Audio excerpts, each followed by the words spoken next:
Now, as for Florida State, I'm gonna hear this, and I'm gonna get this off my chest right away. All right. If Travis is healthy, this team deserves to go. However, strength of record 3. No surprise there. They're undefeated.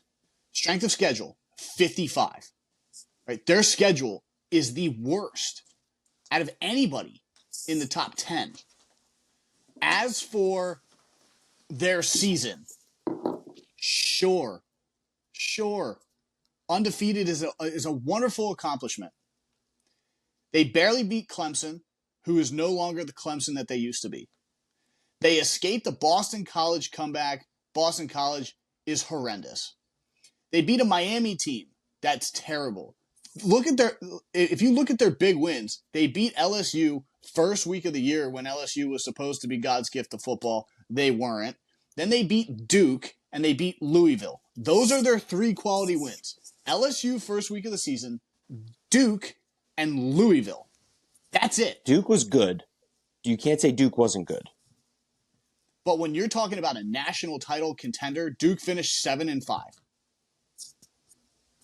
Okay, Louisville finished 10-3, have their pieces, and look like absolute fucking dog shit. And that was one of the worst football games I've ever had to put myself through to watch. So when I look at this team, defensively, they are solid.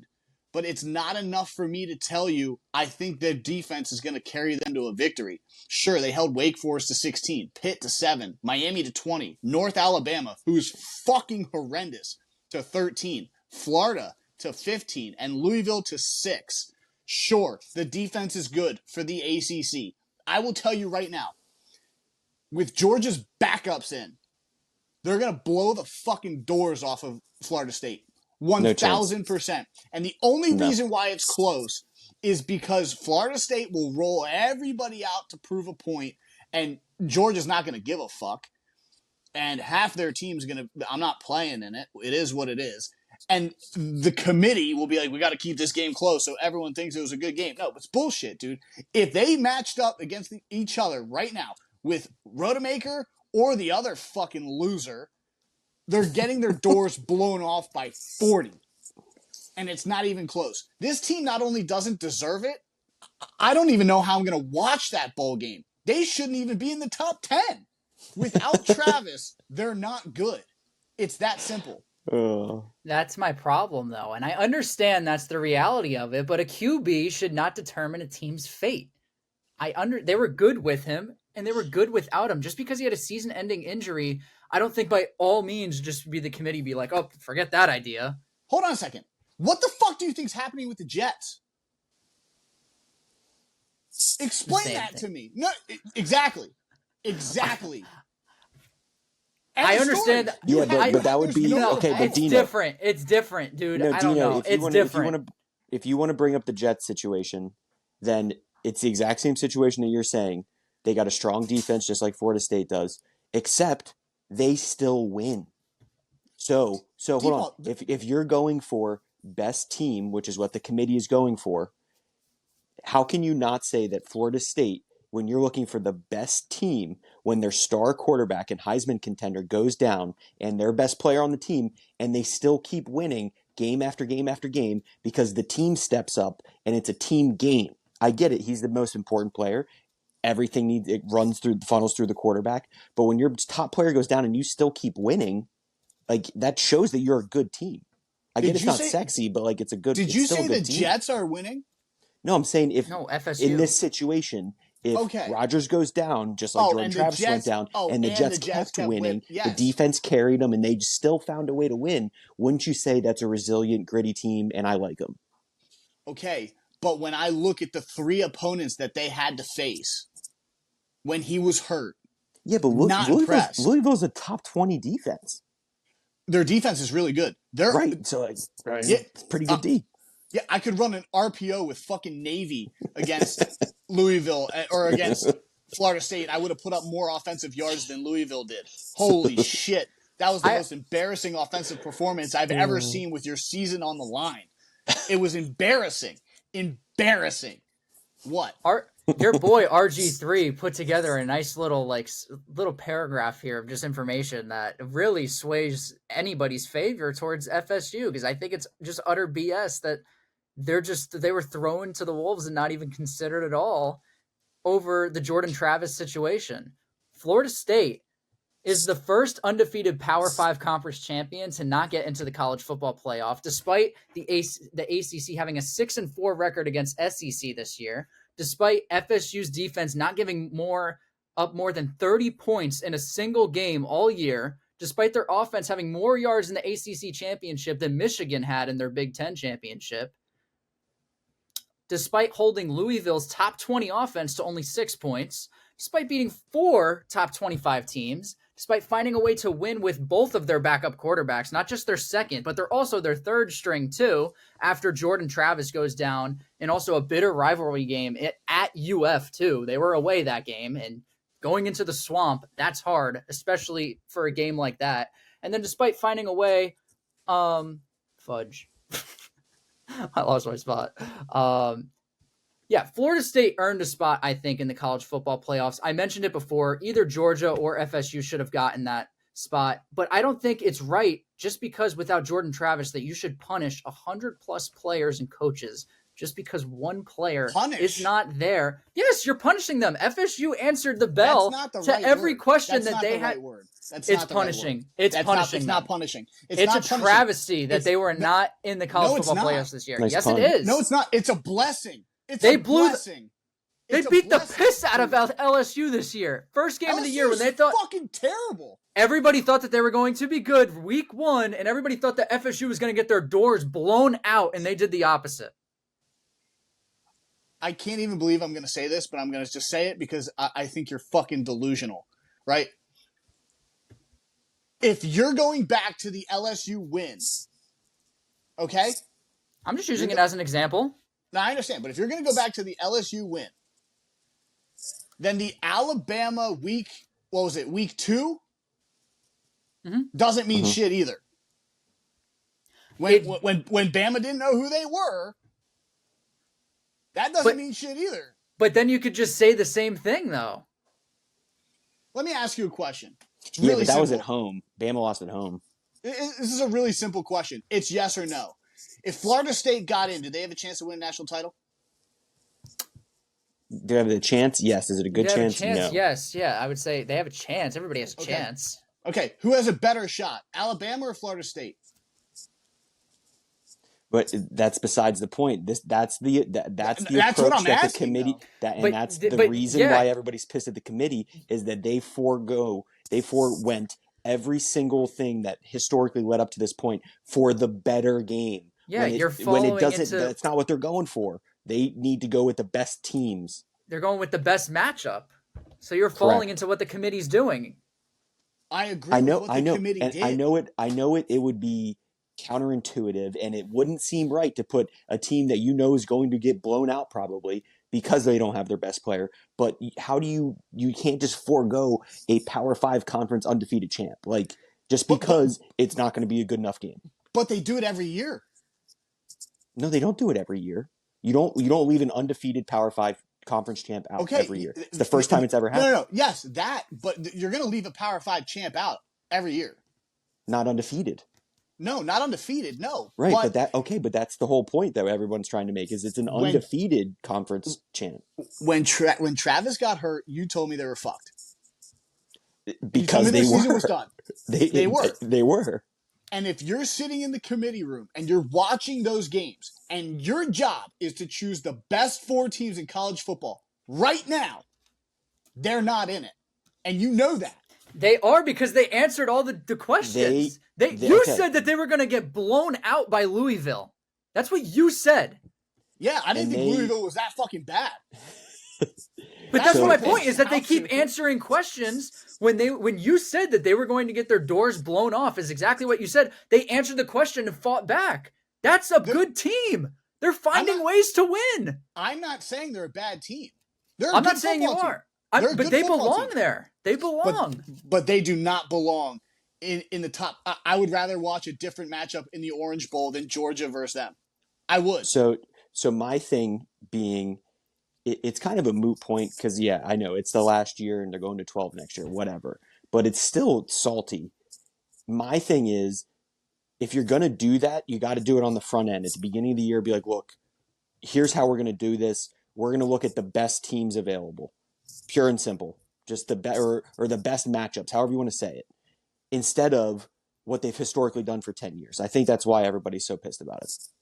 But I also do think they said that they took the injury into consideration, and I think you have to. I really do. He probably would have won the Heisman. So I still think not. But he would have been there. He would have been in there, and it's hard to look at a team when they lose their best player to put them in this thing for slaughter. If they're not slaughtered by Michigan, they'll be slaughtered by whoever else plays them, right? Because they might be able to play Michigan tough, because I don't think Michigan's offense is that good.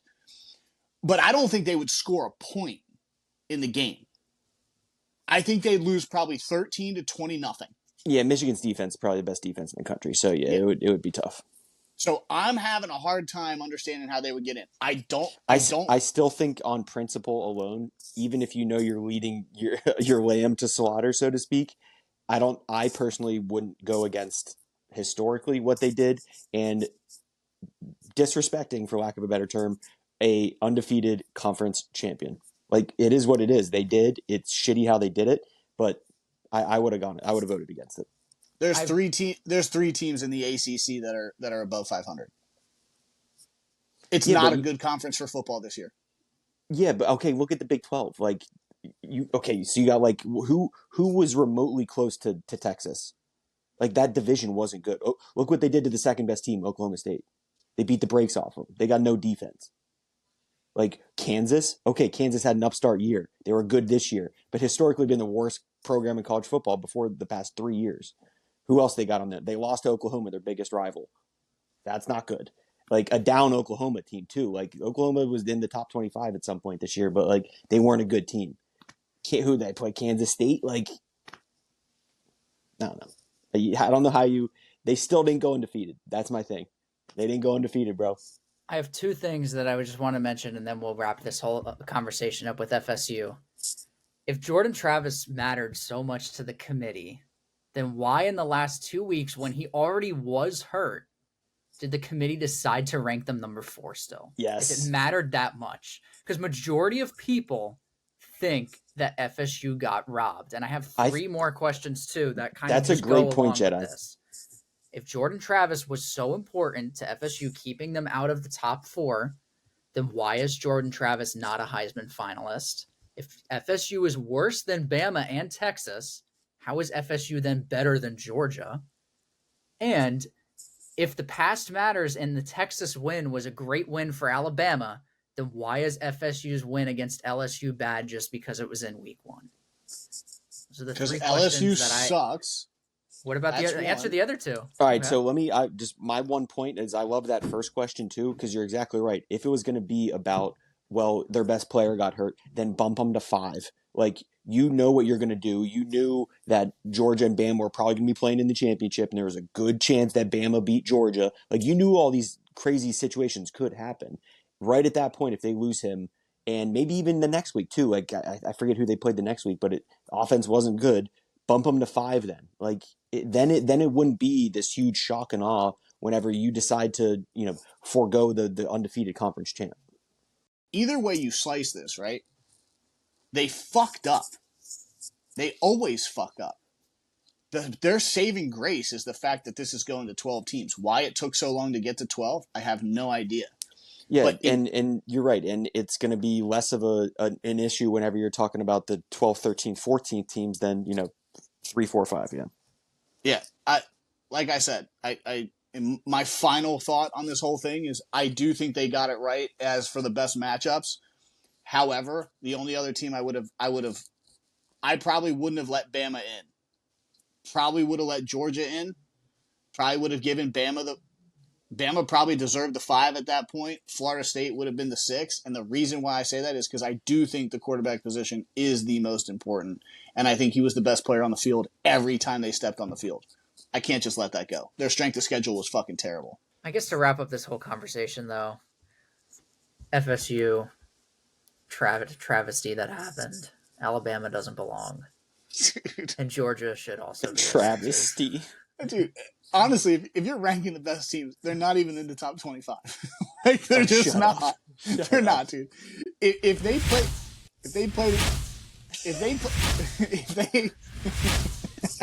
Anyway, next up, we are about to wrap up this podcast. Houdini, what's your final thought?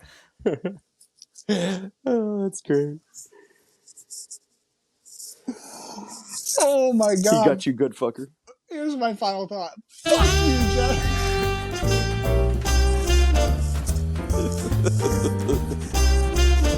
Man, you fell into that one. Come on, you gotta You know got better me than so that. good, dude. You got me Twice. so good, dude. Holy shit, that's better than the first time when D-Ball and I wouldn't stop talking. My final thought is, to be honest with you, it's the transfer portal in the NCAA football world. Now that we're talking about it, I'm blown away by some of the dudes that are in the portal. So Ohio State's quarterback enters the portal, which I don't know what's going on there, because they have like 8 to 10 guys in the portal. I don't know if they're asked to leave or if that's just kind of something that's happening, but I thought he had a really good year. Can you shed me some light on this? He I don't know. I don't have the stats in front of me, but every game that I watched, short of the Michigan stretch that he had, where I think he was like 13 to 14 for a stretch, he hasn't looked that good to me personally. Haven't watched every game, but the games that I did see, I was not impressed with Cade McCord. But honestly, though, they get such good recruiting classes. There's probably a top 5, top 10 quarterback lined up, for the next 4 years behind him or 3 years behind him. But that wasn't the one that really caught my eye. The one that caught my eye was Tyler Buckner. Bama. Yes. Started at Notre Dame. Transferred to Bama. Re-entered the portal for lacrosse. I saw that he was like apparently one of the top lacrosse recruit. He was also a 5-star quarterback recruit. Yeah. Okay.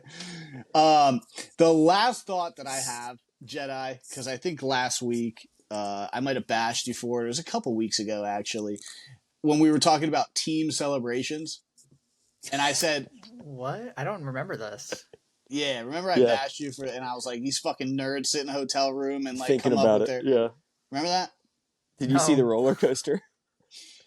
On Hard Knocks, Okay. I literally saw how the Dolphins were going to set up their roller coaster celebration when they scored a touchdown against the Skins this week.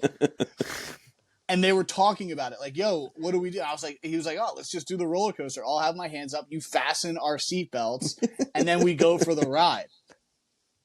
I was sitting there watching the Skins game. They score. The Dolphins obviously scored within like the first 3 minutes. And I was like, holy shit, this team sucks. But they go do this roller coaster celebration. And I was like, these fucking lamos. And as they were doing it, I was like, this is awesome. I think my favorite part was, they had their hands up and the guy he buckled the seatbelt. Yeah. And then the next day on Hard Knocks, they showed them talking about how they're going to plan this celebration. And if I played football, I would 100% be doing this. Oh, yeah. But I would go get the fattest offensive lineman and always do something with him. Yes. So, yeah, that was my final thought. Team celebrations plus 10 for me.